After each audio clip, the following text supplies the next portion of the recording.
All right. Hello, everyone, and welcome. We hope you're having a great week so far and are staying safe wherever you may be. A recession stokes fear in professionals. Some choose to focus on hanging onto their jobs, while others charge ahead and accelerate their careers. Now is the time to prepare yourself to create multiple job opportunities in this downturn economy. In this workshop, you're going to discover the keys to a success mindset that will help you drive your career forward. One of these strategies is networking, which is the most popular way to get a job today.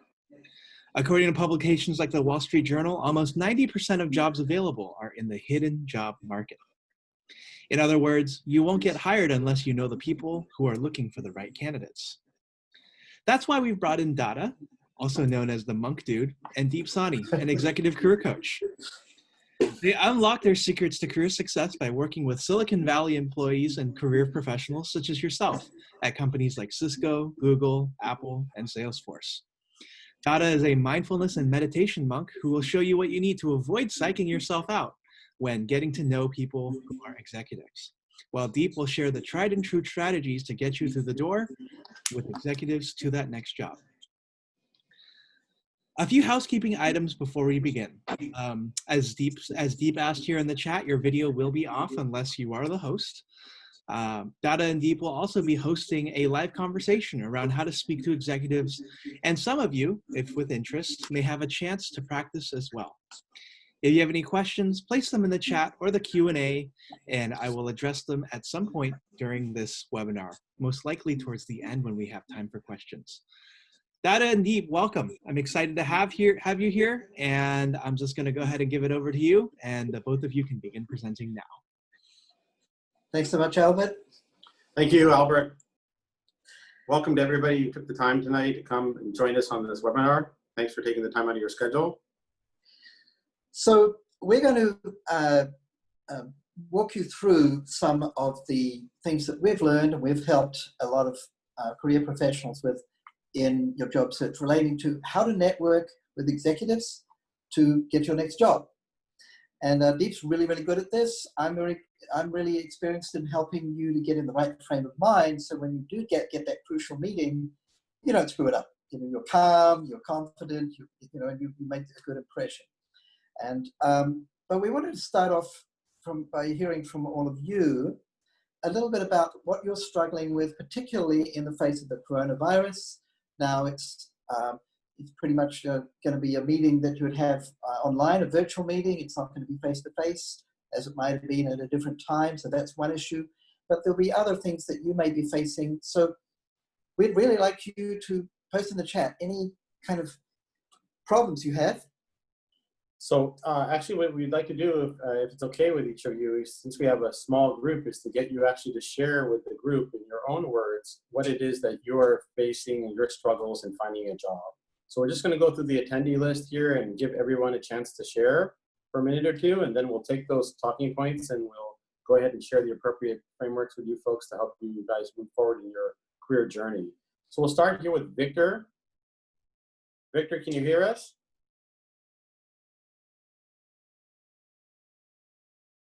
Victor? I would just encourage you, Deep, to just have everyone write in the chat what they want to say, since some may be a little bit more shy, given that this could be their first professional Zoom webinar with Albert's list. I see. Okay. Well, if each of you could take a minute to just send questions to Albert as to what are the struggles that you face when all of you are looking for a job. If you could each take a minute or two to jot down 1 to 3 points, that'd be great. You can just type them in the chat, so you can do that as we go along. So you'll find the chat button at the bottom of your window, depending on what device you're using. But on the computer, it's at the bottom of your screen. Here we go. We've got a message coming in, and we'll read that out. Hang on a second.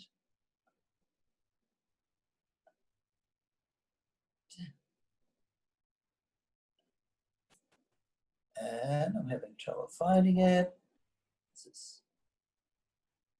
I'm going to just... I see cross-generational communication styles, not getting responses, and natural hesitation to get a conversation going. And do we know who asked the question, Albert? Yeah, this is from Monique, Alvin, and Victor.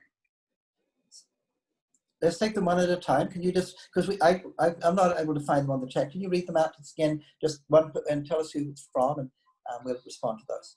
Yeah, you bet. Monique says cross-generational communication styles. Alvin says not getting responses. And Victor says just natural hesitation to get a conversation going.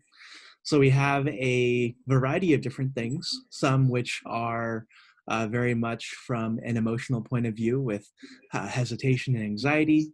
Others have a structural, not getting responses, and others are facing communication challenges that may include being able to go across generations, or being able to speak the same technical language, or just, you know, language in general of business. So, yeah. So do you want to start with the first one? Sure. So we have here at the top, we have from Deep, Russ Togi, we have, is our video and audio off by default? Okay, so your audio is off by default. Your video is also off by default. You can type questions in the chat area, and then we'll be reading the questions out loud. Just want to add to that, at some point during this, we will be asking some of you sort of to do a little role play. You want, you know, just a few of you, maybe one or two of you, or three or four, and then we'll be able to make you a panelist, and you'll be able to converse with us. But it's complicated otherwise. Yeah. Okay, so we'll start with Victor. Just a natural hesitation to get a conversation going. So today, if you're looking for a job, if you look at the jobs that are being posted on LinkedIn, many times you'll see after a couple of days that there'll be anywhere from 50 to 100 to 200, sometimes even 800 applicants who have applied to a job in a matter of several days. And in the end, companies are going to go ahead and hire people that are referred in. So if you happen to already know somebody in the company who can refer your resume in, that's great. If not, you can always contact people in the company and ask them to send your resume in on your behalf. If you hesitate to take that initiative, then your resume doesn't get to the front of the line in terms of the resumes that are being looked at. So you have to think about, in terms of the hesitation, you have to think about, if I hesitate, I'm going to reduce the number of opportunities and the number of people who are going to want to communicate with me. If I take the first step, I'm going to get more exposure to different people. So that's Victor's question. Alvin has asked the question, not getting responses. Not getting any responses would be applying for a job or emailing. Oh, I thought he meant not getting responses on the video call. Sorry, I didn't. I thought he was saying technical difficulty. Okay, so Alvin, it depends upon if you're going ahead and you are sending emails to people you don't know, or if you're just applying and clicking the apply button on LinkedIn, or clicking the apply button on the company websites. Again, many of the companies today are getting anywhere between many of the companies are getting between 100 to 800 applicants per job. So it's very difficult for them to sift through all the different applicants. They're going to go first with people who are referred in, to people they know. That's how it's going to actually work. So you know, if you're not getting any responses, it might be a good idea to change your strategy or change your tactics from what you're currently doing. Perhaps you can share with us like what your current strategy is and what you're currently doing, and then we can talk about how to change that strategy. We have from Monique here, sometimes it seems like the interviewers are speaking a different language, i.e. they are from Google, they have a different framework that is like speaking in code. Hi, Dee. Hi, Monique. Well, I mean, maybe if it's an engineer, they could be speaking in code. That could be very well possible. You know, every company has their own specific set of questions that they look for. Most companies are looking for people. Oh, Monique, you work in marketing. Hi. Okay, great. So thanks for clarifying. So are you in product marketing or program? Are you in content marketing? You know, these sort of things can matter as well. But what happens is product marketing. Okay, great. So if you're in product marketing, you need to be able to talk about the product. You have to explain that you know the cloud product or you know the AI product that Google is working on. You have to be able to talk in that language. But each company has a specific set of questions that they look for that are unique to that organization. And then there's a generic set of questions that every company looks at. One of the advantages of building out your network during a downturn economy like this is that you can talk to people inside the organization about what is the roadmap or what are the questions that you need to address before you actually have the interview. That way you're prepared. And the best way to do that is to set up a virtual coffee meeting with people. That will give you a chance to practice before you're actually being measured on your terms of your response. Dada, you want to take one of the questions? Sure. I just wanted to look at this last one from Estonia. So you don't know who to contact or how to contact them, and you're worried about your age. You're 60. Well, you're younger than me, mate. But your age being too high. So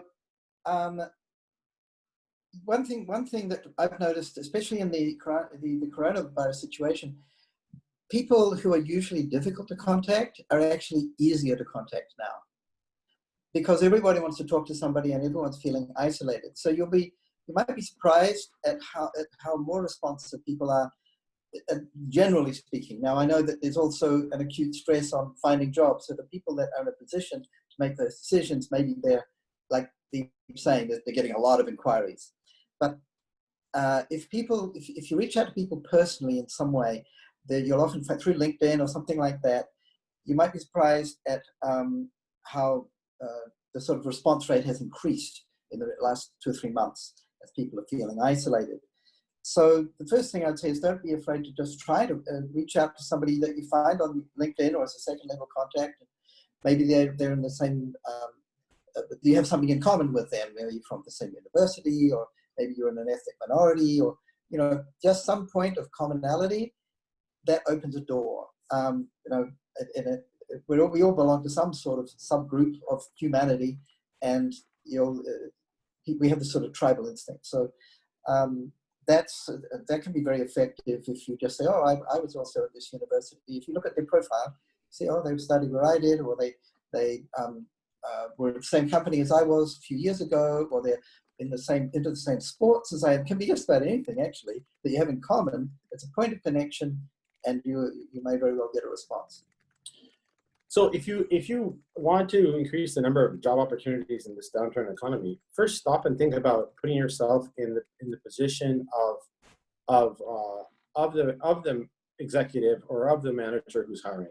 Stop and think, okay, these are 2 things going on. Either the company is declining and they're not hiring people and they're firing and laying off people. This is not a good company perhaps to look at. Or the company might be growing very quickly and they need lots of people. For example, Zoom, 300 million people use Zoom on a daily use now as of June. And in February, 10 million people use Zoom. So they increased 30x in 3 months. So the only way they can do that is by hiring people. They can't do that without hiring people. So imagine that you're a manager or you're an executive at Zoom, and not that we're endorsing Zoom today, but we're on a Zoom call. And imagine that you have to hire people. What would you be looking for? What qualities, what traits would you be looking for in those people as you're looking to hire people? And if somebody reaches out to you on LinkedIn and wants to have a coffee meeting and a chat with you about your experience at Zoom as an executive or as a manager, and they want to talk to you about your career journey and to get some advice and some mentorship from you, what is it that you would look for in a person? Would you look for somebody who's driven, and look for somebody who's kind of passive? Or what are the qualities? Maybe each of you could share some of the qualities you think an executive would look for in hiring somebody today in this type of economy. And you could type them in the chat. And in the meantime, we'll go on to Alvin's question here. It says, my strategy is to apply online and reach out to recruiters or employers who work in the field on LinkedIn. Those who respond to my message tell me that to apply to the company's career page. Yeah, so it depends upon, if you're just reaching out to people just in a message, Alvin, and you're not actually taking the time to have a Zoom coffee chat with them for half an hour and catch up with them and see how they're doing and check in with them and talk to them about how they built their career and what made them successful, and you're not showing interest in them, then what's going to happen is that people are just going to give you a very sort of transactional answer, Alvin, unfortunately. They're going to say, hey, just go to the website and just go ahead and apply online, and that's it. But if you take the time to actually find someone and solicit them through an email or through a LinkedIn message that you'd like to connect with them and talk to them about their journey and see if they could spare 20 minutes for you, then you get a chance to build a relationship with that person. And in that conversation itself, you can, by the end of that conversation, if you manage that conversation well, that person will at least offer, hey, like, Alvin, if you're looking at Facebook where I'm working, let me know. If you find anything open, I'll go ahead and be happy to send your resume in for you. Now, that only happens if you first take the time to invest in building the relationship with them. If you just, ask them, hey, I'm looking to apply, and can you forward this to me, and just in an email, they're going to tell you just go to the website and click on the career page, and they're not really going to help you. So it's all a measurement of how much you invest in building relationships with the people. Then the people will invest that much energy back to build a relationship with you and to facilitate and help you. All right, so we have here from Albert's list I like pursuing executives and working for leadership who believe in diversity and have a good track record for growth. So you can go online and you can get these lists online where you can find out companies that are best for women to work for, companies that have the most diversity in the Bay Area, or companies which have the best work-life balance, and companies that pay the most. There are all these lists that you can just Google on Google and get the top 100 companies in the Bay Area for women, or top 100 companies in the Bay Area for people who have children, or for top 100 companies which are focused on increasing diversity.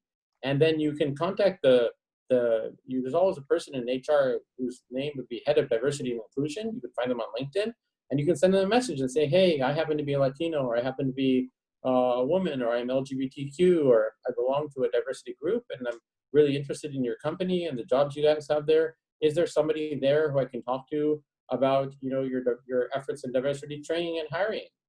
And they'll usually have somebody to have you connect with.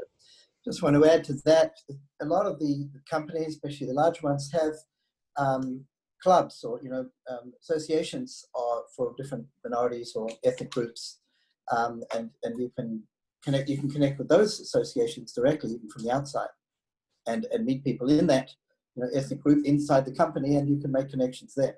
Yeah, those groups are called ERGs, employee resource groups, at most of the companies. So they typically have them for like Latinos, African Americans, women, military, LGBTQ, different groups which the companies feel that are not represented in the numbers they'd like to see in the higher level ranks. So they go ahead and people can gain additional visibility in their organization through those groups. The neat is you're talking about how it's the problem with communicating across generations. Yeah, that's a real issue. I think you just have to and I don't know how much you've done with this already, but meet people that you already know outside of work context and get used to talking to people of that generation, so you know what kind of language they use, what they respond to, what kind of cultural references that resonate with them, so that you kind of have to learn to speak their language if you want them to listen to you. You have to put the work in, but it doesn't have to be in that context that you're thinking of. Prepare for it by talking to people in that generation. So you're saying they're very picky right now about skills and what they perceive as a fit, which goes back to communication styles, which might differ across generations.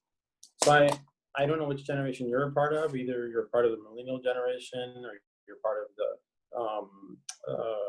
the baby boomer generation, or you're part of the Gen X generation. I don't know which group you belong to, but in the end, it's really about asking people questions as to, you have to interview them as much as they interview you.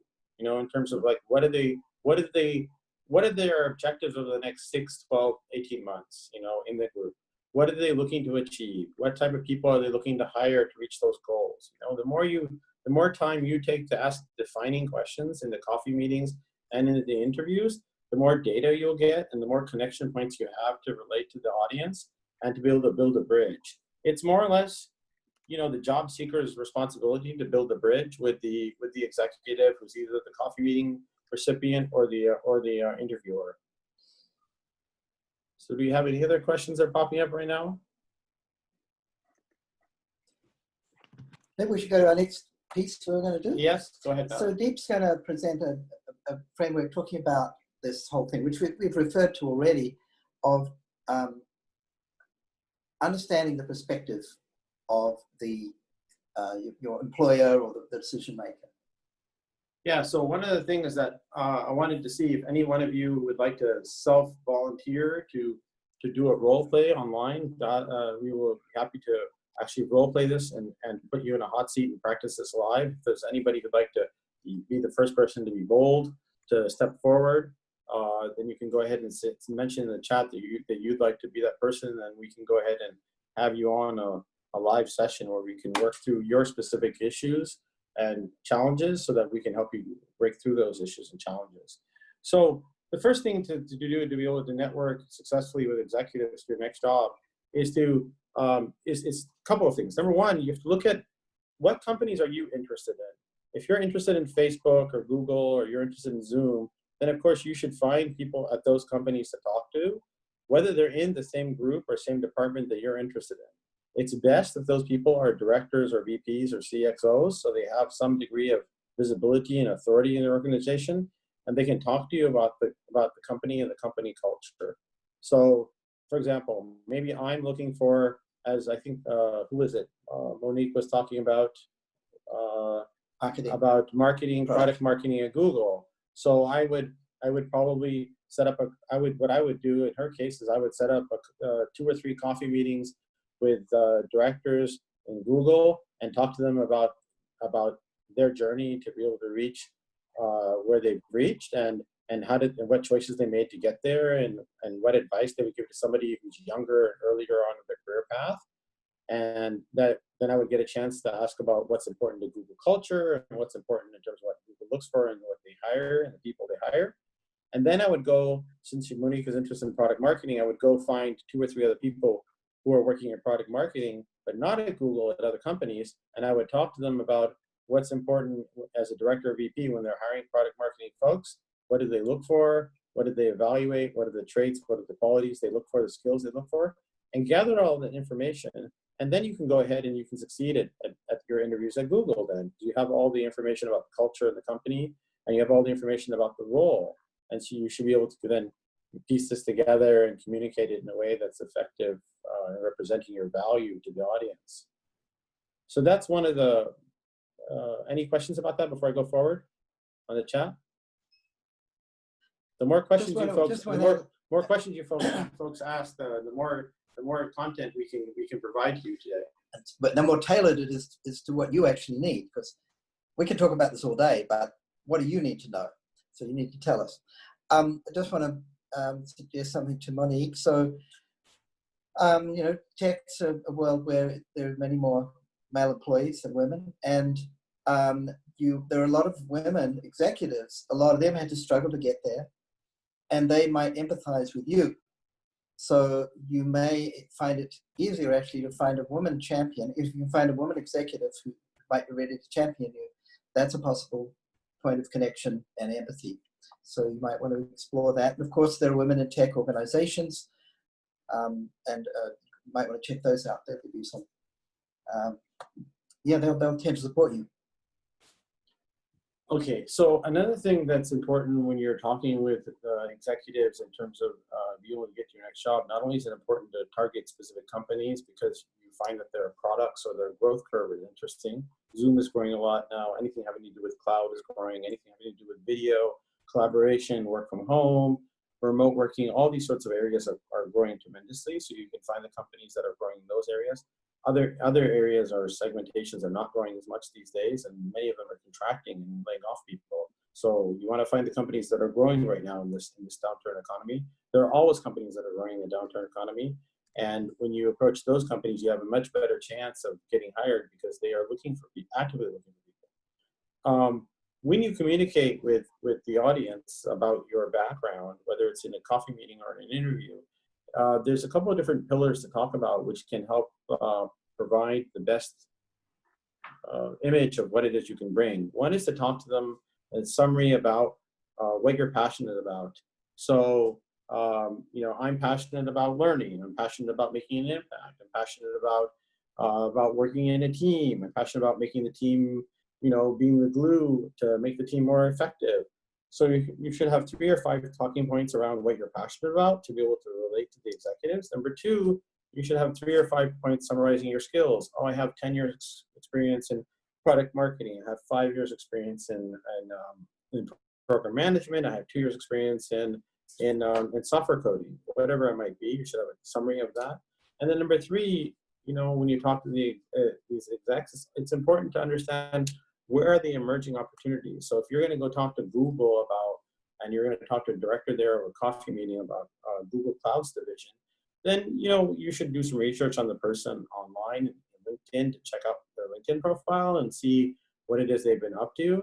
And also you should know, okay, Google's main competitors are Microsoft, and the other main competitor is somebody else in the cloud space.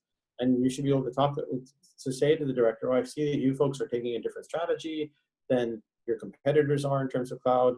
I'd love to know how that's going for you in terms of your growth. I'm really interested to hear how much this new division in Google is growing. So to summarize it, there's 3 pillars. 1 is to be able to talk about your skills. 2 is to be able to talk about your passions. And 3 is to be able to talk about an emerging market opportunity, an area which is growing.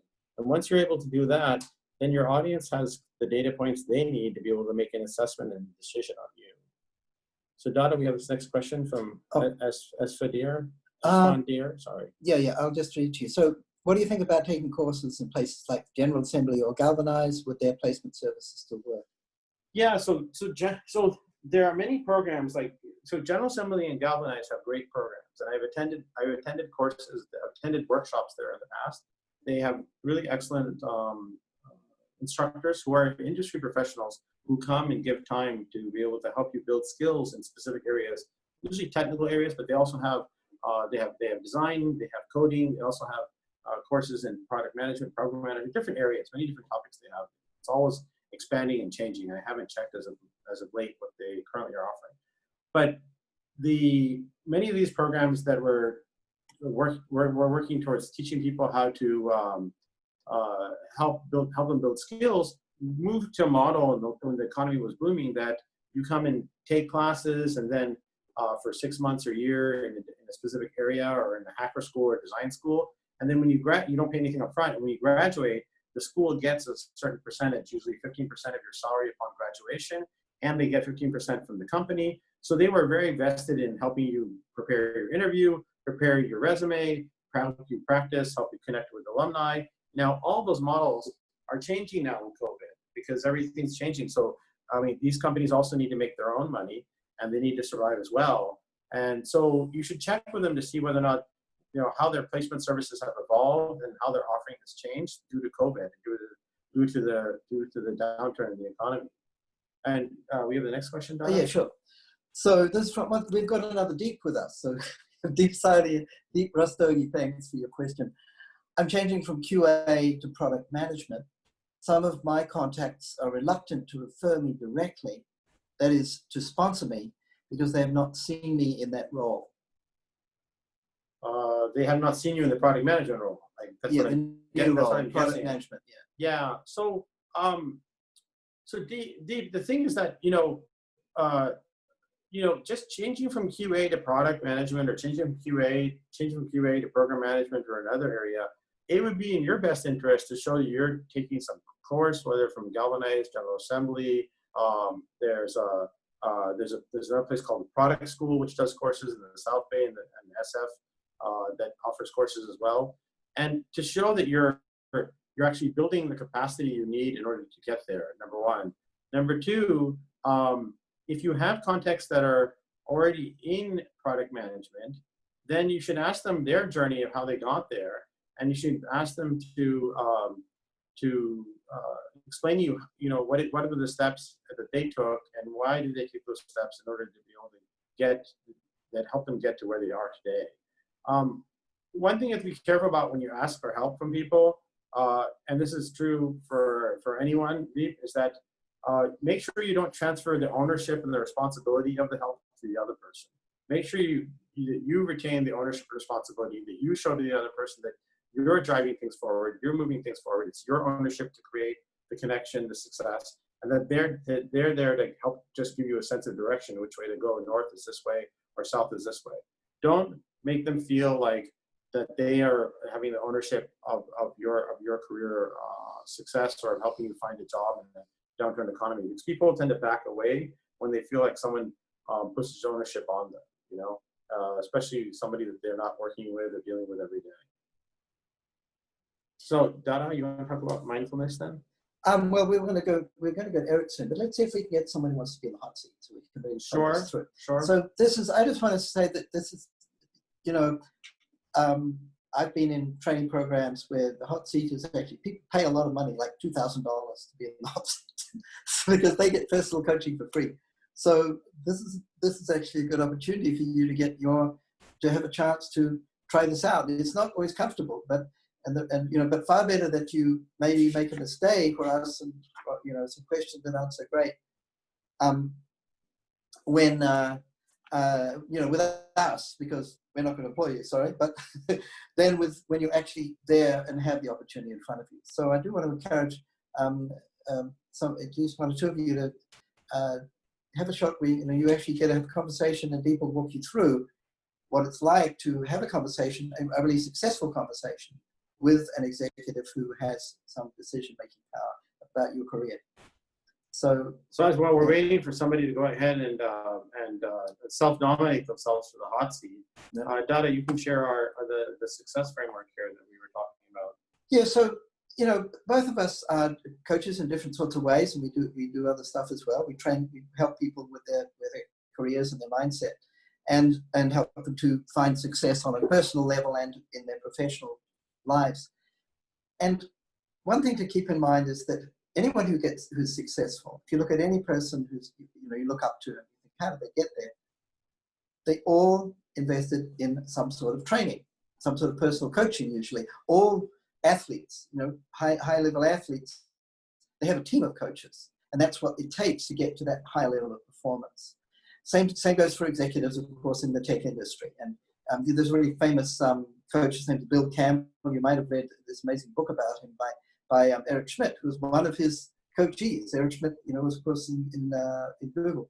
And Steve Jobs was one of his students. He coached Steve Jobs, Eric Schmidt, and a lot of other top technology superstars, you could say.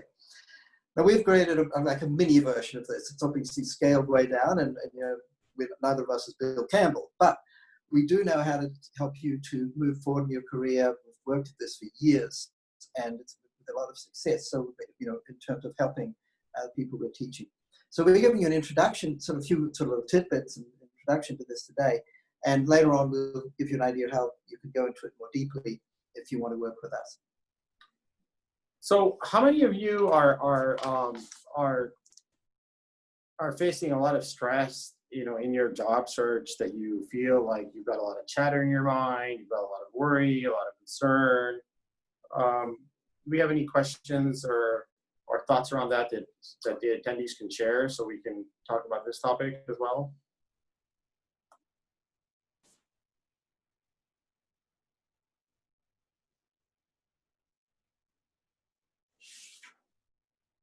Maybe everybody has that. They just Wow. everyone I speak to, like, you're the first group of people I've come across that don't have this problem. So no one has any problems. It's amazing. Wow. I'd be curious to hear about messaging templates when it comes to talking to executives. Obviously, Deep, I think you talk to a lot of different executives every day. And I know you've mentioned a little bit about, being able to be interested in what they're interested in. But given that executives have so little limited time, what do you say in a really short email message that both gets their attention and tells them that you're in alignment with what they think and what they want? Hi, Albert. I think that's a great question. So thank you for the question. So, usually when we ask people to write messages on LinkedIn to people, we ask the clients to write messages that are 300 characters or shorter, so they can actually fit them into the invite section, the custom invite, and they can fit a message in there. So the message is very short. It's letting people know that you're in your career journey and you're at a crossroads. You're figuring out where to go. Number two, to let the folks know that you're interested in learning about them and what they did to become successful, and what were the choices they made to help them become the VP or director of marketing or product or engineering. Again, mind you, the best folks to talk to are director, senior director, VP, SVP, CXO. You can talk to folks below director. You might get help from them, but the best advice you're going to get are from the directors and above, because they have visibility, they have a lot of connections, they lead a lot of people, so they're going to give you the best advice. The next part in the message is to let them know why you're reaching out to them. There should be some connection between you and them. You're Indian, they're Indian. You're a woman, they're a woman. You're Jewish, they're Jewish. Some sort of connection. You went to the UC Berkeley, they went to UCLA. Something that's similar. That why did you choose to reach out to them out of all the people, the millions and millions of people in the Bay Area? Dada and I were going through the UC Berkeley alumni list the other day, and online we found that there are, get this, 27,000 people in the Bay Area who are VP who went to UC Berkeley. Now, you may have gone to UC Berkeley and studied engineering. Maybe the person you're reaching out to has studied marketing. Or maybe you didn't go to Berkeley. Maybe you went to UCLA, or maybe you went to a totally different area. These are and then you need to propose to them a time window that you'd like to talk to them in the next 1 to 4 weeks, these are the elements we tell folks to put into the message, and the response rate's pretty high. I don't know what most of you would think, but most of our clients get a 40% plus, 40 to 50% response rate on LinkedIn by messaging people they don't know, and of those 40, 50%, 70, 80% agree to have a coffee meeting with the person. So overall, you message 10 people, you get 3 coffee meetings. But you have to really figure out who those 10 people are. Why are you messaging them? Like I mentioned earlier, if you're interested in working at Google, you should message people who are at Google and ask them about their choice to be at Google and the culture of Google. And if you're interested like in product marketing, you should message people in product marketing and talk to them about their interest in product marketing. We have another question, Dara. Yeah. This one from Alvin. Thanks, Alvin. I have 3 years of professional experience, and I feel like executives of medium or large firms don't want to spend their time with young professionals like me. Well, I just want to sort of comment on that. They probably get inundated with messages. We've already mentioned that. So don't take it personally. It sounds easy to say, but if you have some point of connection with them that is just makes you stand out from that mass of messages they're getting, you may well find they are interested in you, because a lot of people who've been successful, they really do want to mentor young people that show promise. And so you need to maybe figure out how do you get across your promise, your talent, your special qualities. So it's all about how you communicate with them. There are definitely people out there who are interested in helping you with your career. The trick is to find them and to communicate with them, connect with them. And there are ways of doing that, which we've given you a few tips, but it takes a lot of patience, but it's absolutely doable. Alvin, it's a lot more obvious than you can imagine. If you happen to be of Chinese origin or you happen to have studied engineering, you can approach somebody who's engineering. I have a client right now. This week, she's got 3 interviews. 3 interviews at 3 high-growth companies in Silicon Valley. All 3 interviews came from coffee meetings. She had coffee meetings over the last 1 to 2 months with different people, and she talked to them about their journey. She asked them help on what to do and what was important to reach success. They gave her advice. Then she got connections from those folks, and those connections led to interviews. Now she's got 3 interviews in the same week across 3 different companies. So, some people she approached were from Europe. She's from European origin. Some people she approached were women. She's a woman. So it's just some people she approached were women who had kids. She just had a kid. So she approached folks who had just had children. So you don't have to have something super special, that is different, that's super differentiated in order to reach out to people. You just have to be authentic and genuine in why you're reaching out to them. And if you make it transactional, they're like, hey, I saw this job on your website, I would like to apply, can you help me? Then people are going to say no. They don't have time for that. That doesn't work at all. And the Bay Area has a very specific culture towards that way, that it values people who take the time and energy to build relationships, and it doesn't value people who are transactional and who make the minimum effort. It just doesn't value those folks here. That's very specific to Silicon Valley. And LinkedIn, of course, is a great tool for this. But I get invitations to connect on LinkedIn all the time. And the ones with a personal message that make it clear that they've actually read my profile and they are actually interested in me and they don't just want something from me, those are the ones I'm interested in communicating with. So be one of those people. So, well, we can either go to Eric. It's time for Yeah, Eric. so we have a guest speaker today, Eric Flores. We are also guests. He's a guest of the guests. Yeah, so Eric is going to be a guest speaker. He is a young professional with a smacking of 24 months, weighing in at 24 months experience at Google. And he himself is in the journey of actually growing his career right now. He is of Latin origin, and he's from Southern California, and he's here in the Bay Area working at Google, and he is part of our team, and he's going to talk to you about what he has learned thus far that's helping him move his career forward. And he's going to share his story for a few minutes. And then after that, we're going to switch to Dada talking about how mindset and mindset practice can help you stay centered and peaceful so that you can actually focus in on your audience and not focus on the chatter in your head. And Dada's going to share some techniques around that. So Eric, you're up. Welcome. Well, let's just, Eric, can you undo your video? We won't. No, we can't, unfortunately. Nope. 1 second. We're just trying to figure out how we can get Eric's video and hold on 1 minute. I don't think it's an option. Make host. Oh, okay. Do you want to change the host to Eric Flores? Okay. Oh, okay. All right, Eric. Very good. There you go. You're up. Hello, everyone. All right. Sorry about that. Hello, everyone. Thank you so much for that. Yep. Go ahead. Hello, everyone. Deep Dada, thank you so much for that wonderful introduction. But most importantly, thank you for all the good data points that you're presenting us. Folks, to give you some background on myself, I don't have a technical background. In fact, I have an educational background. I was a special ed teacher assistant prior to Silicon Valley.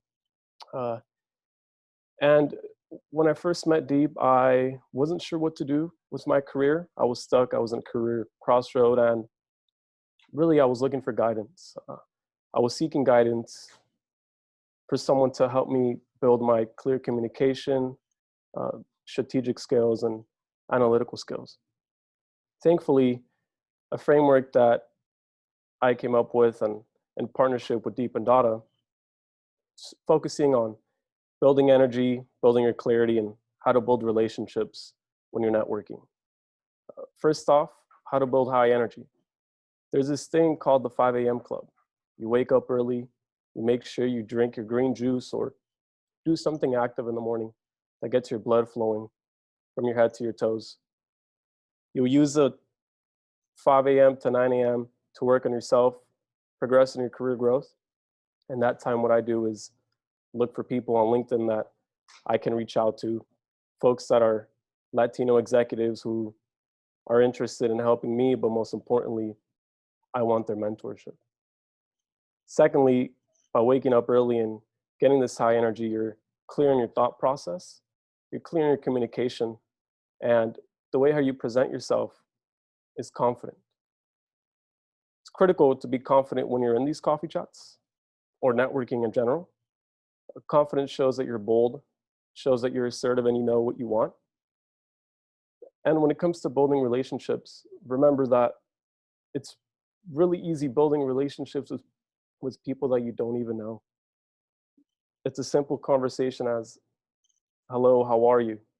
Even then, showing your gratitude when you have coffee chats or when you meet people at networking events, day and age, it'll be virtual networking events. Just express your gratitude on thanking them for giving them the time to talk to you. But do remember that you're not alone within this career journey process. There are other people in your position that are going through this process as I have. And to be frank, it's a learning experience. The most important part about building your network is to have fun. Remember to have fun. Do not see it as a chore. You're learning. Be in that learning mode. 2 keys to success here in Silicon Valley, most importantly in networking, is number 1, to be present, and number 2, to stay focused. Stay focused on your goal, have the hunger, have the drive, you will make it. Thank you, Dada and Deep.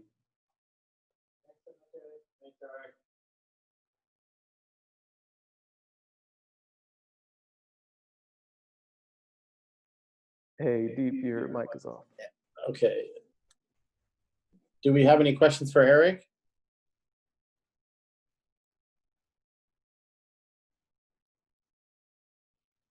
Thanks, Albert. Saying it's a great story. Yep, Eric. I've had some great conversations with him about his journey. No questions for Eric.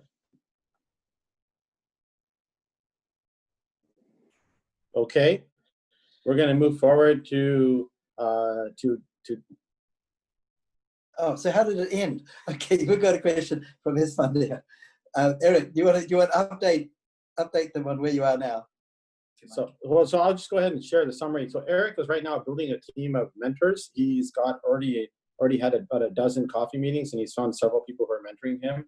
And this is helping him figure out like what area he's interested in. He's interested in 3 or 4 different areas. One is HR, one is product, one is strategy, different areas. So he's using the coffee meetings as a chance to explore different topics and to see what it is that he likes, and also build connections in the companies, find the right companies that he likes. So he's figuring that out right now to make sure he picks the right places to be. But he's already had several of the people he's had coffee meetings with who offered to be a mentor of his, and nearly everyone he met said that they would be happy to send his resume in, referred in to the company on his behalf. So that's the minimum result to have. That's how you get your resume looked at, the personal connection and approaching him as a mentor rather than someone that is necessarily going to find you a job. That might come later. All right. 1 second. We're just changing the settings here real quick. Sorry, folks. Okay. All right. All right, Dada. I don't know how to. Go ahead. Okay. So, can you hear us? Yep. Okay. Okay. Now the volume is back on. All right. Go ahead, Dada. Okay. Thanks, Steve. So, my background is in meditation, but I've been work with tech professionals, training people in creative thinking and how to develop an intuitive and an innovative mindset. And also it helps you to build confidence. So this is very relevant for this situation where you're looking for a job and you want to, you need to convey a feeling of confidence, and to be able to really be able to listen and be present and really part of the conversation rather than being anxious and worried about whether this is going to go well or not. All of that stuff that's going on in your head, it only reduces the quality of the conversation. So a lot of people understand that meditation is a really good way to manage stress. That's very true. That has a lot of knock-on effects that you might not be aware of. So imagine if you go into a conversation, a coffee meeting, say you're able to get a coffee meeting with somebody you really want to talk to. But when you get there, you're kind of nervous and you're anxious about how it's going to come out, and you're not sure if you're going to be able to ask the right questions. And that actually spoils the conversation and you lose the opportunity. So there's all of these sort of unexpected outcomes of being able to manage stress. If you've already been able to control your mindset and your state of mind, you've developed a mindful kind of perspective. Your mind is just calmer most of the time, which is the main outcome of meditation. You go into that conversation and you're kind of cool.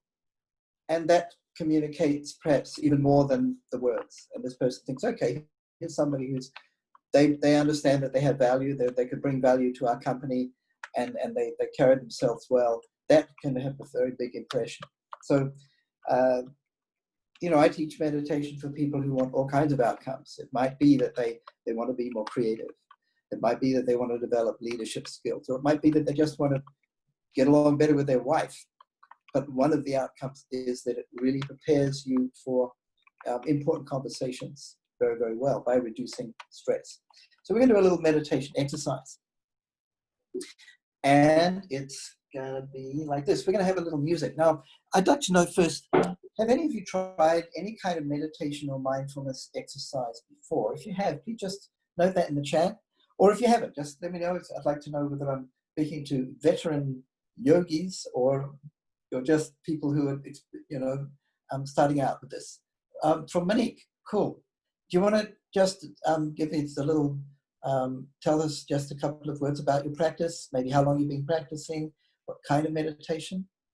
You meditate every day, deep, great. So from your name, I guess you're from an Indian background, perhaps it's from your own culture. That is excellent. And what do you get out of it? Do you want to tell us, Deep or Monique? Just to share with the others, really. Oh, Albert's meditated with me. Yes, you have. Thanks, Albert. Our great leader. Very good. But, you know, just tell us so that everybody understands, you know, what do you get out of it? Okay, Monique, thanks. You're saying you can relax and focus. Cool. I should, from Amalik, thanks. We haven't heard from your sorry, I'm going to mess up your name. Kade, I hope that's right. I should meditate often. Unfortunately, I don't, and no worries. Well, if you meditate, you'll have less worries. Yes. You know, I don't want to be responsible for inducing, you know, meditation anxiety or guilt for not meditating, but it definitely can help you. From you, Deep, thanks. This is really great. I feel more centered and focused. If I miss meditation one day, I can tell the difference. If I miss 2 to 3 days, other people can tell. Well, that's a pretty powerful experience. Amalik, you meant not worried about being able to pronounce your last name. Oh, okay, thanks. That's cool. I get it all the time, believe me. My last name is really difficult. Okay, so a number of you have meditated before, so you understand the benefit, and you're saying that you would like to meditate more often. Absolutely. I'm going to give you, we're going to do a little meditation exercise, which it may be different than what you've experienced. There are probably the most popular kind of meditation in this part of the world is kind of mindfulness, where you might be focusing on the breath, and that is very simple. That can definitely help you. I teach something that goes a step further than that, and we use what's called a mantra. You may have heard of that. So a mantra is just a word or a phrase that you focus on. And the sound of the mantra, and especially with music, which I'm going to play some guitar, I'm a musician. The music with the mantra helps to put you in a frame of mind, a sort of emotional state, where it's easier to concentrate and get into that calm place more quickly. So we're going to do that together just for a very few minutes, because we don't have a lot of time. And yeah, I think we're going to practice that together. Let's just go straight to that, and I'll tell you something a bit more about it afterwards. Just grab my guitar here. I'm not in my studio. I usually do my online training from my studio at home, and I have kind of microphones and all that set up. So I'm not sure what kind of sound quality we're going to get here, just using the computer mic, but it should be okay. It's a good. Hope that comes through nicely. So let's have a look at exactly what you're doing in meditation. So meditation is essentially sitting quietly, sitting straight, with your eyes closed, and then concentrating on something. As I said, it could be on the breath, or it could be on a mantra. There are other kinds of meditation. But in this case, we're going to be meditating, focusing on this mantra, and I'll go through the mantra with you. So I know you've got your microphones off, but you can repeat it after me. Just make sure it's clear in your mind. So the mantra has 3 words, which are Baba, Nam, Kevalam. Albert knows this already. He's done this with me a few times, haven't you? So Baba, Nam, Kevalam. So we'll take it one word at a time. Repeat it after me. Baba. So Baba means limitless love, or the feeling of limitless love. Nam means feeling. Kevalam means only. So Baba, Nam, Kevalam. So I'm going to sing this for a little while. You can just close your eyes. Sing if you're on your own and you're not worried. If you know, a lot of people are shy about singing, but if you're alone, you can sing like you're in the shower. Right? So just close your eyes. Remember, the mantra means only the feeling of limitless love. So you're connecting to the source of love within yourself. I'll sing this for just a few minutes, and then I'll guide you into how to meditate on this silently for, again, just a very short time. Baba, Kevalam, Baba, Kevalam, Baba, Kevalam,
Just keep your eyes closed.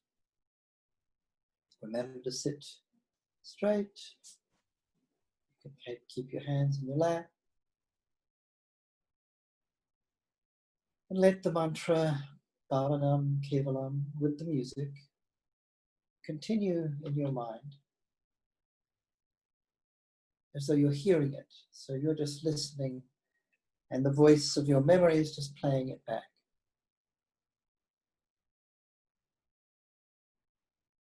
And then remember the idea behind the mantra. It's helping you to connect to the source of love within yourself.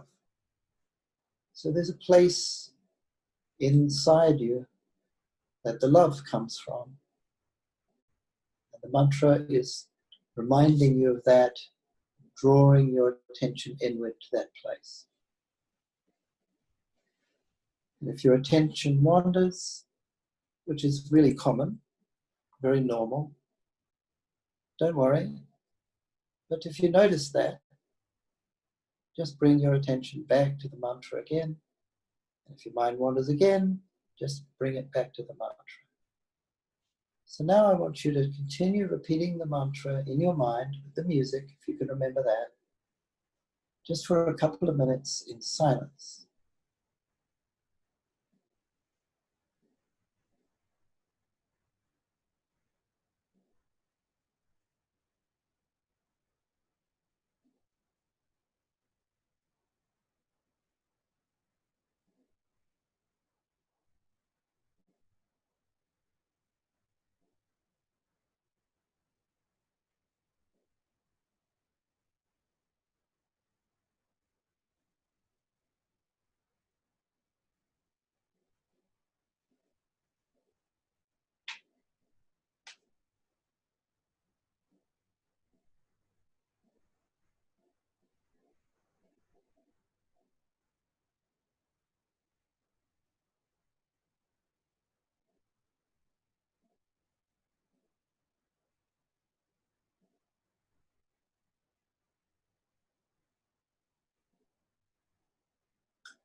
Just take a deep breath. Keep your eyes closed for a moment.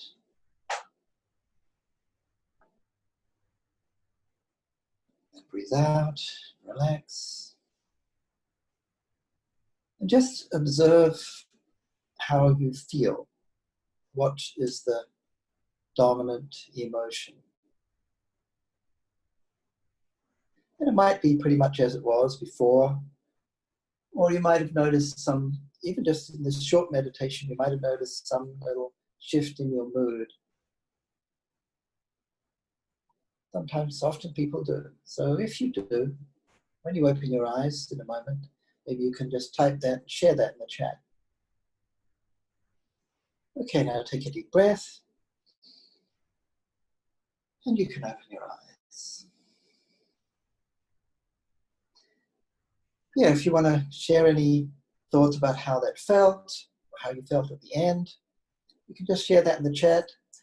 Or if you have any questions, that would also be great. Thanks, Albert, for typing the mantra in there. Just going to put my baby bed here. So kind of how did everyone feel with the meditation exercise that Dada walked us through? Did it help folks feel more centered, less worried, less concerned? Can we hear some feedback from people via the chat? Or maybe you just found it difficult to concentrate. You know, doesn't it I'd just like to know what was your experience, because it's different for everybody. And of course, this was a really little short taste of that.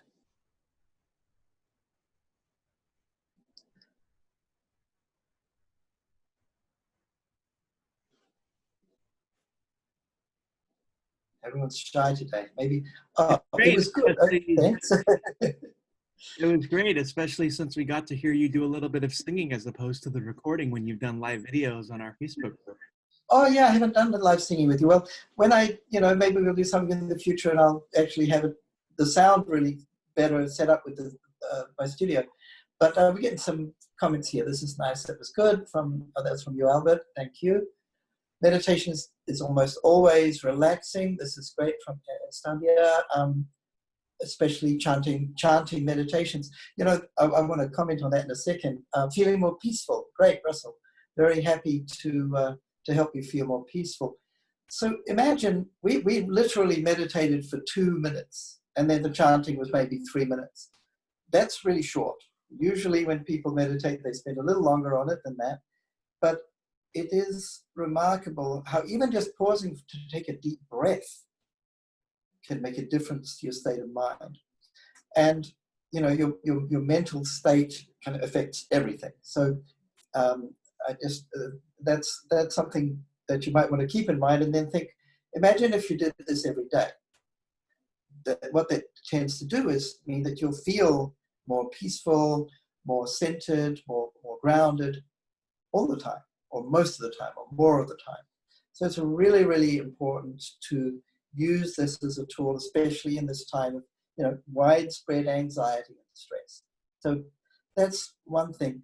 And just about the chanting, I appreciated your comment there, Isfandia. So I've been practicing both chanting and meditation. They go together in this practice. And I came across some really neat research from an Australian university recently. It's Macquarie University in Sydney. And they've done some really cool research. It was funded by the government because there's an epidemic of anxiety and depression in Australia right now, and they don't know what to do about it. And the outcomes from the research, they compared meditating with a mantra, just silently repeating it, to meditating, or rather not meditating, chanting the mantra out loud. And they actually found that the chanting had a more pronounced effect than the silent meditation. Now, I think I understand why that is. It's because the people weren't used to meditating, and it takes a while. It's harder. But once you get more deeply into it, it has a very strong effect. But the chanting is easier. And that's why I teach it, even in tech companies. I go into places like Facebook, I get everybody singing, and, you know, maybe they're a little shy in the beginning, but they like it, they feel good, and we get great results. So if you want to practice that at home, if you have an iPhone, I'm not plugging Apple, it's just, we made the iPhone version first. There's an app which we created, it's free. It's called the Bliss Timer, and you can just go to www.blissstime. I'm typing it in the chat here, and you can download that for free on your iPhone. And there's a less evolved version in the Google Play Store. The new version will come out in November. So that's just a tool you can use to practice at home. And if you want to learn something about it more deeply, you can get in touch with me. And I teach lots of people. So first of all, let's thank Dada for sharing his expertise in this area, and it's always best to learn from people who have significant life experience in certain areas. And Dada's been doing this for how many years now? 40. I've been practicing since I was 19. That makes it so that's 43 years or something. So I heard 423 years. I heard 423 years. It's 46 years. 46 years. So I heard 423 years, just to be clear, because Dada seems he has a lot of experience in this. But just wanted to tie together something between what Dada was talking about and also what Eric was talking about.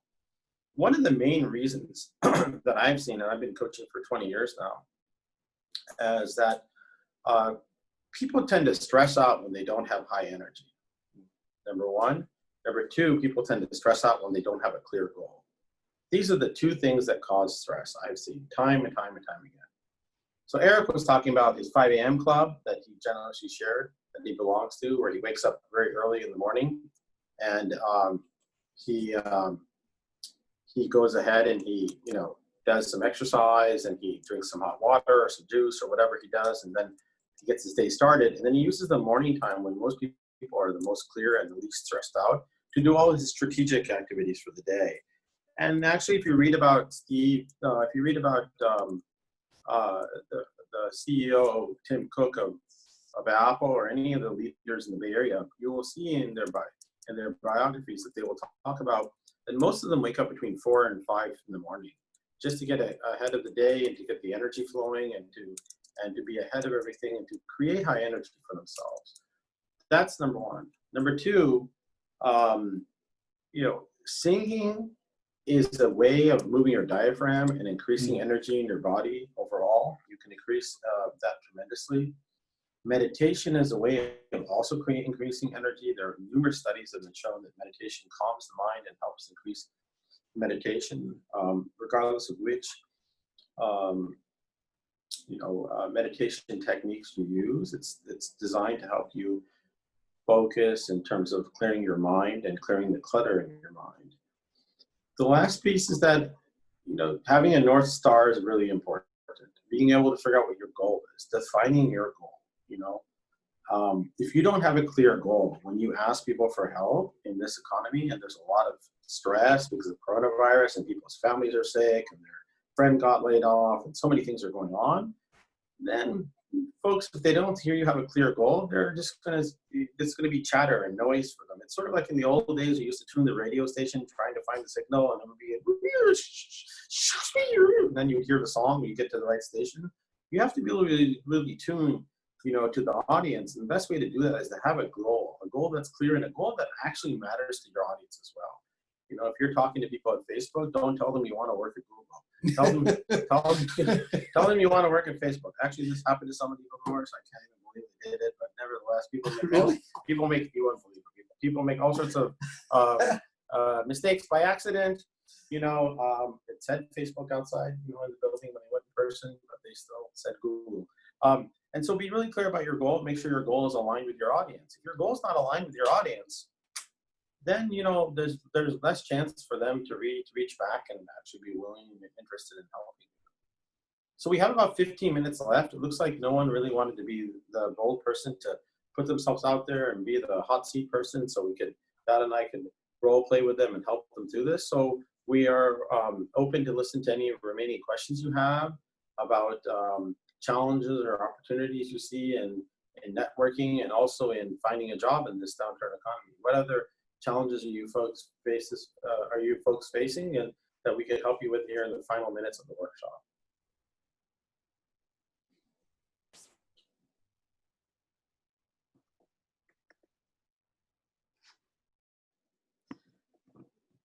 we could cover this piece. And there's a lot of stuff. Sure. We got a question here. Okay. Oh, you don't have a question. Thanks, Monique. So we got a lot of stuff we can tell you about, rather than, we'd love to field your questions, because then we know that that's the bit that you want to hear about. But here's something more that we were thinking of telling you about, from, lots of options. And that's how to get into the right mindset. Say you've got your coffee meeting set up with somebody, that you think this could be a really good person. Or say you're just trying to get the courage up to get the coffee meeting set up, because Yeah. you're like sitting in the bathroom saying to yourself, oh my God, this person's never going to say yes to me for the coffee meeting. Oh my, why would they say yes to me? I'm too old, I'm too short, I'm too thin, I'm too this, I'm too that, or whatever. You're talking to yourself, and if you're talking to yourself, you're not actually talking to the audience. So Dada has some amazing ideas here around mindset to help you get focused and make sure your mind is clear. That way you can actually put yourself in the best position to connect with the people and get the meetings you need to get to make your success happen. So it's very much about, as Deep is saying, about your mindset, and not second guessing yourself and thinking, like you're saying, and this, I know this happens to you a lot. Oh, this person's not going to be interested in me, or nobody's going to, thinks I'm valuable. All that kind of negative self-talk. Firstly, you're just making it up. It has nothing to do with reality. So it might sound real. Yeah. It might feel real, but in the end, it's probably just real to you and nobody else. So, and we tend to, because we have this tendency to look for evidence that supports what we already believe. It's kind of bias. It's even got its own name. What's it called? It's got a special name. So it's this crazy bias we have. I think I'm not employable, or that nobody wants to employ me, or I'm too young, or I'm, too thin, or whatever it is. And then anything that seems to support that, you take it as verification. And this is because you're selecting the things out of all the million bits of information that you get every few minutes. You're selecting the things that support what you already believe. So this is a complete delusion, which you keep, it's a kind of delusional fantasy. So first thing is to, really reduce all this negative chatter and develop your self-confidence. And a great way to do that is simply to begin writing down your qualities and your talents and your achievements. Make a list. What can you do that other people can't do? Maybe you speak a language most people don't know. Maybe you are really good with people. You're just good at communicating. You're friendly. That's actually high value. There's a whole thing that Deep teaches. He taught me a lot about this. And, it's not like, I meditate for 40 years and I don't have any problems. I have certain types of problems, not the ones that most people have. And one of them was that I wasn't aware of some of the things that I was good at. And there was this thing called unconscious competence. What I call your superpower. Most people have a superpower that they aren't aware of. It's the stuff that you do without even thinking about it. You think it's no big deal. You think it's no big deal that you can balance your checkbook in your head and you know exactly how much money you have every month, or that you're a great real estate investor, or you're good at communicating with people and talking to people, or you're really smart at math or science or whatever it is that you are naturally good at. All your friends are like, wow, you're really good at that. And you're like, oh, no big deal. That's what we call your superpower. That's stuff you do without even thinking about it that adds a lot of value to the audience. And that's the stuff to focus on when you're communicating with people. And it's the stuff to identify about yourself. Oh, yeah, you should first identify, because you want to be talking about the right point. You don't want to be randomly talking everywhere. So, yes. You identify it about yourself, and often you need help with that. I've been meditating for 40 years, and I didn't realize that I had certain talents that I'd taken for granted for all my life, and I didn't realize their value. And then Deep says that, and turned out it's actually really helped us to build a business together. So I'll just give you a quick idea about Dada. Before I met Dada, he wasn't really he wasn't really bringing his knowledge and his experience to all the folks in the tech sector. And since then, he's either spoken or led workshops at, go ahead, Dada, tell them, Apple, Google. Apple, Google, Research. Facebook, Cisco, Lam Research, a lot of smaller companies. How many of you would like to get into these companies? And this was all about, Dada has this ability of helping people be mindful and less stressed out and being centered. And I said to him, I said, oh my gosh, there are a lot of people in this village area who are really stressed out, you should go help them. And he said, oh, really? I said, yes. It's. I was teaching a lot of university students, and sometimes at prisons, or people with problems of all kinds would come to me. And I didn't realize that this actually was something that was needed in the world of technology. So how do you find your unconscious competence?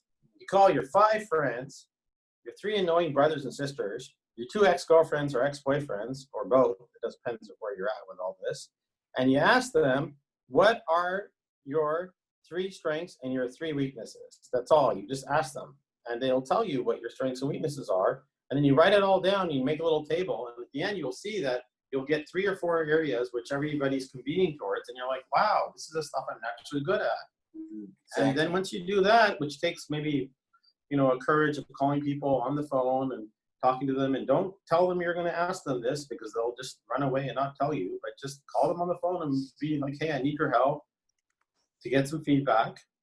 And there you go. And that's how you find out. And it doesn't take more than 10 phone calls, and you'll have the data points to know what your strengths are that you yourself can't see because it's unconscious. It's not really something you think about, but it's something everybody else sees, and they say, oh, wow, Dada's really good at that stuff, or Deep is really good at this stuff, or, so you need to know what you're good at in order to be able to, bring that value to your audience. Deep's unconscious competence is helping other people understand their unconscious competence. It's true. Yeah. He didn't think it was valuable. He didn't think it was valuable, and I had to point it out to him. People come to me and talk to me, and I'm like, oh, this is what you're good at.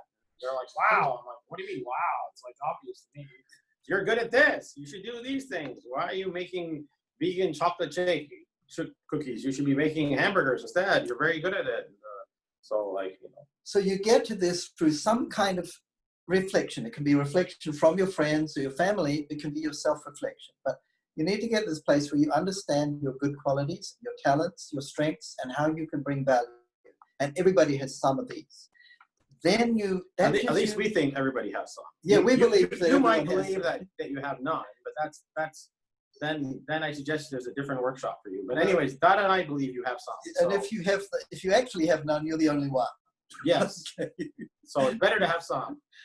So you come out of that feeling kind of good about yourself, feeling that, yeah, I am valuable. Yeah, okay, there's a lot of people applying for this job, but I can do this. I can bring something to this company, to this position, to the people I'm working with, that it makes me deserve this. And that makes a huge difference, because then you're not blocking yourself and not making the phone call or sending the letter, or actually going to that meeting. So this thing of building your self-belief, there's a way to do it. There's a process for doing that. Meditation's part of it, because it helps you calm down all that silly chatter, and you sort of realize how stupid it is. So that's realizing how stupid you are sometimes can be very useful, but also having deliberate ways of getting that feedback from your peers and friends. And there are lots of other ways of doing this, but building that self-belief and confidence is really important. Because that's the kind of success mindset that literally leads to success. Well, I think that we're almost up of time. So I know that Albert had been generous enough to give us till 7:30. We have a few minutes left here. So are there any final questions before we go ahead and wrap up?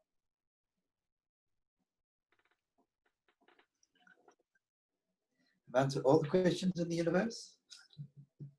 Apparently. The universe, nobody else. Either way, thank you all for joining.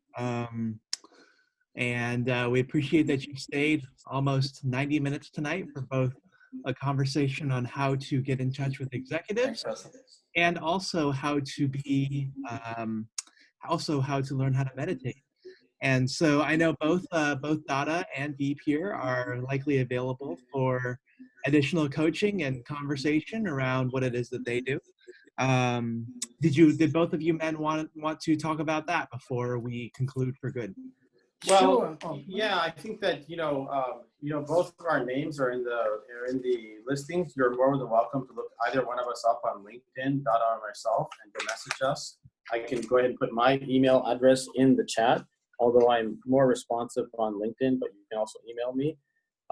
If you are interested in working towards a larger success in life. It requires a tremendous amount of time and effort and energy, but the results are quite large. And people have huge results, and that's why, you know, all these top athletes have coaches, and all these top executives and companies have coaches, and they didn't get there by themselves. You know, if you think they got there by themselves, that really wasn't how it happened. They had help. They had help through mentors, through advisors, through friends, through coaches, through somebody, or maybe a team of people, and that's how it worked. So in terms of the recording question, I think that Albert can answer that question for the group and whatnot. And if there's nothing else, I'd like to. I just want to. Well, just a lot of people are scared of coaching because they think it costs a lot of money. So, and it can. That's why we like to coach executives. But we've put together a much more affordable program for, especially those of you who are looking for work, because obviously you're looking for work because, well, one of the reasons is because you'd like to earn some money. So we've put together a program which is, it's a group coaching. So, you know, depending on the number there, it's sort of in the realm of, well, let's see, it's sort of in the realm of $600 to $800 a month for that's 16 hours of coaching a month for 2 months. And that program will really enable us to firstly teach you the techniques, and then also show you how to implement them. Because theory is, you know, by itself not very useful, but if we walk you through it and actually, you know, step by step, so that you start getting results, real results on the spot, that's much different. And that's designed to really help you folks walk through it in a small group environment and learn from other people in the group. It would be an interactive event. It would not be through chat. It would be actually live in real time. And that's a reduced rate compared to what we would charge individually. That's designed to make it affordable for people to come in a group. So if we were looking to do that, we need a minimum of 4 to 6 people from the event tonight in order to sign up for that to happen. But you can always message us online and see whether or not this is something you'd like to pursue. Sure. Thank you for your time today. Thanks all very much. It was helpful, and best wishes in your job search. Wonderful, wonderful. So thank you again, Dada and Deep, for joining us today.